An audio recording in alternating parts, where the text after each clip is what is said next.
Baik, pertanyaan kedua. Pertanyaan tadi yang pertama adalah bagaimana masalah sujud, gitu kan, berhubungan dengan sujud. Bolehkah orang membaca doa dalam bahasa Indonesia atau bolehkah membaca ayat-ayat Al-Qur'an yang sebenarnya isinya doa di dalam sujud itu? Pertama sekali kita kalau bicara masalah sujud ini sebuah kegiatan yang luar biasa, sebuah kegiatan yang luar biasa. Dalam hadis Bukhari ada seorang sahabat yang bernama Abdullah bin Amr bin As radhiyallahu anhu. Beliau berkata, "Ya Rasulullah, aku minta kepada Anda agar berdoa kepada Allah, gitu kan, supaya aku ini bisa bersama dengan Anda di surga." Kata Nabi sallallahu alaihi wasallam, "Apakah ada permintaan lain?" Kata beliau, "Tidak. Saya hanya minta satu, agar saya bisa bersama Anda di surga." Nabi SAW tanya lagi, "Ada permintaan lagi nggak?" Sampai 3 kali. Dia mengatakan, "Tidak ya Rasulullah, saya hanya minta bersama Anda di surga." Kata Nabi SAW, "Kalau begitu, tolonglah saya untuk memanjutkan, menyampaikan permintaan kepada Allah dengan memperbanyak sujud, memperbanyak sujud." Dan ini memang ciri para sahabat radhiyallahu alaihim, Nabi SAW, para ulama salaf tabi'in dulu kita itu memang mereka kalau sujud luar biasa gitu, lama sekali sampai dahinya hitam dan mereka lama sujud. Pada saat mereka sujud itu mereka rasanya tidak mau mengangkat kepala karena enaknya komunikasi dengan Allah Subhanahu wa taala. Lama sekali. Disebutkan dalam sebuah kisah Sufyan ats-Tsauri rahimahullah, seorang ulama tabi'in, temannya dia Abdullah berkata, "Satu waktu saya pernah masuk ke haram untuk tawaf dan saya temukan Sufyan ats-Tsauri baru waktu saya mulai tawaf dia baru sujud." Jadi sholat 2 rakaat, sholat ba'diyah, sholat wajib itu kan ada 4 kali sujud 2 rakaat. Rakaat pertama 2 sujud, rakaat pertama 2 sujud. Sujud pertamanya tuh di rakaat pertama dia sujud. Saya mulai tawaf. Dia bilang waktu saya selesaikan 7 tawaf yang pertama, dia masih sujud belum angkat dari sujud pertama. 7 kali temannya tawaf, dia masih sujud belum angkat kepalanya. Kemudian temannya bilang, lalu saya niat ingin menambah tawaf saya. Lalu saya tawaf 7 kali 7. Jadi 7 kali tawaf, masing-masing kan 7 kali, 49 kali saya tawaf. Kalau kita hitung sekarang, kalau misalnya dia tidak padat pun ya, itu mungkin durasi kita muter, ya mungkin tidak kurang dari 10 menit ya. Itu dikali 49 gitu. Itu 10 menit kali 49 banyak sekali gitu kan. Itu dia bilang setelah saya selesai pun yang ke-49 dari tawaf saya, dia masih belum mengangkat kepalanya dari sujud. Jadi luar biasa sujudnya lama gitu mereka. Jadi mereka kalau sujud itu merasa sudah nyaman. Sampai seseorang di antara mereka mengatakan, "Saya sangat senang kalau tiba malam hari karena saya bisa bermunajat dengan sujud kepada Tuhan saya. Dan saya sangat benci pada saat tiba siang hari. Maksudnya saya merasa tidak nyaman karena saya harus berinteraksi dengan makhluk.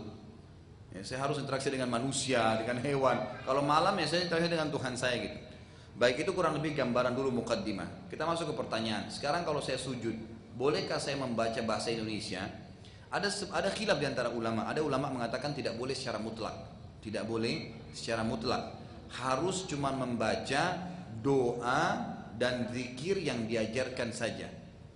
Ya, sebagaimana sabda Nabi SAW, kalau kalian ruku, agungkan Allah. Kalau kalian sujud, ya, berbanyaklah doa. Mereka mengatakan doa ini adalah doa yang diajarkan saja oleh Nabi.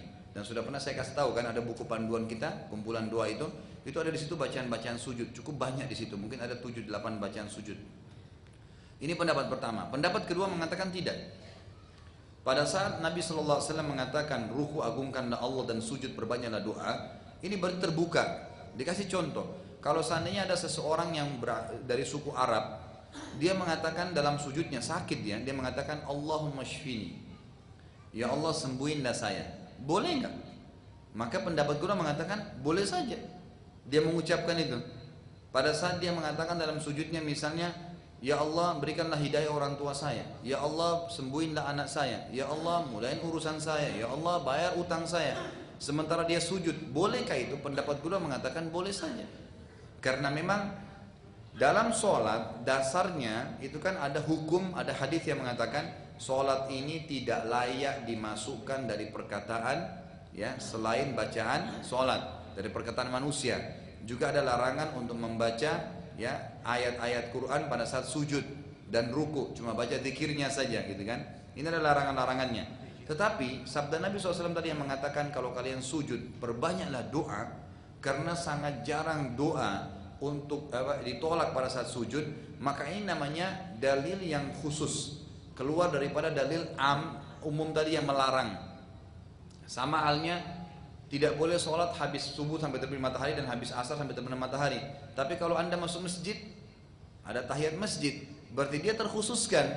Dia boleh saja gitu kan dikerjain, karena dia kata Nabi SAW, janganlah seorang dari kalian masuk masjid kemudian dia duduk kecuali dia sudah sholat 2 rakaat. Dikhususkan. Sama tadi, khusus dalam sholat tidak boleh membaca selain bacaan sholat apapun dari takbir sampai salam, kecuali yang memang dibolehkan oleh Nabi SAW. Itulah sujud, karena beliau perintahkan memperbanyak doa, dan doa ini terbuka umum. Allahu a'lam, kalau saya lebih cenderung dengan pendapat kedua, kalau saya pribadi ya, karena saya melihat itu lebih mempermudah bagi umat. Misal ada seseorang di antara kita yang sedang sakit keras, mungkin dia di gunung sana di Jawa Tengah atau di Jawa Timur, tidak tahu bahasa Indonesia pun mungkin tidak tahu. Bagaimana dia sampaikan hajatnya dengan Allah Subhanahu wa taala? Sementara dia ingin sampaikan pada saat dia sujud, pendapat kedua masih meringankan, mengatakan boleh, gitu kan? Maka boleh dia lakukan itu. Nah, tinggal pertanyaan tadi, bagaimana kalau dia baca ayat Al-Qur'an, doa tapi dari ayat Al-Qur'an? Kalau dia niatkan membaca Al-Qur'an tidak boleh. Kalau dia niatkan membaca Al-Qur'an. Tapi kalau dia niat membaca doa, walaupun itu dari Al-Qur'an, ya tetap saja boleh, karena itu bukan ayat Al-Qur'an sebenarnya. Dia cuma mengambil seperti Rabbighfirli, wah dari itu dari Al-Qur'an kan? Rabbana atina fid dunya hasanah, dari Al-Qur'an. Doa dalam Quran, Rabbana hab lana min azwajina, Rabbana asrif anna adzab jahannam. Itu semua doa-doa dari Al-Qur'an. Tapi pada saat kita baca dalam sujud, niatnya bukan untuk baca Al-Qur'an. Kalau niatnya mau baca Al-Qur'an jelas tidak boleh, karena ada larangan hadis. Tapi kalau dia niatnya karena mau baca doa, walaupun itu karena hanya diambil dari Al-Qur'an, itu tidak ada masalah. Itu insya Allah tidak ada masalah. Allahu a'lam. Jadi ini saya angkat. Kalau anda mau merasa pendapat pertama lebih aman, maka selesai. Di sujud nggak usah berdoa kecuali yang ada saja, itu kan dalam zikir dan doanya. Kemudian nanti insya Allah anda gunakan waktu-waktu lain seperti antara azan dan iqamah, gitu kan? Itu boleh pada saat hujan sedang turun. Ada kan banyak beberapa tempat di waktu di mana diterima doa, di sepertiga malam dan seterusnya, itu boleh. Tapi kalau anda mau lebih umum global menerima pendapat yang kedua, ya silahkan saja, gitu kan? Itu masih tidak ada masalah. Dan boleh berdoa di setiap sujud, bukan di sujud terakhir saja. Karena kata Nabi SAW, kalau kalian ruku tadi agungkan Allah, kalau kalian sujud perbanyak doa. Kalau kalian sujud tidak disebutkan sujud terakhir. Dan juga dikatakan aqrabu abdun ila rabbi wa huwa sajid. Kalau hamba itu sangat dekat dengan Allah pada saat dia sujud, fa'akthiru fihi du'a, maka perbanyaklah doa pada saat itu. Perbanyak doa pada saat itu. Allahu a'lam.